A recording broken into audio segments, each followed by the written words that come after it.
Our next lesson is on consecutive interior angles. So we've already covered things like alternate interior angles, alternate exterior angles, so you can go watch those videos. So let's go ahead and continue with this lesson on consecutive interior angles. So let's draw our two lines.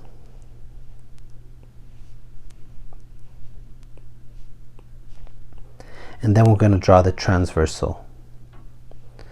So here's the transversal. And like always, we're going to call it T. And we're going to call this L and this one B. Okay, so what are consecutive interior angles? So what consecutive interior angles are, they're basically angles on the inside of the two lines, line L and line B, but on one side of the transversal. So for instance, here and here. So that's one pair, and then let's say we call this A and B, and then we have another pair on the other side, here and here. So consecutive interior angles are on the inside of the two lines and on either side.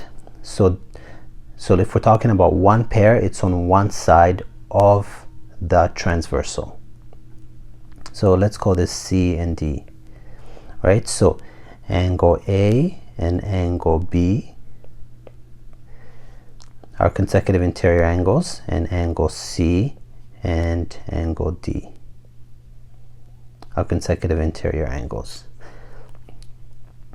Now these angles are not equal. They don't have to be equal because the two lines, line L and line B, are not parallel. Now let me actually make that clear. So if the lines were parallel, they would just add up to 180 degrees. So let's say we had a line here and another line here, and then we draw the transversal. Then in this case, they would add up to 180 degrees. So this and this would sum to 180 degrees. And the same thing for the other side. Alright, so that's all you need to know about consecutive interior angles. Just understand that they're on the inside of the two lines, line L and line B, and on one side of the transversal. If this was helpful, please like the video, subscribe, and leave a comment.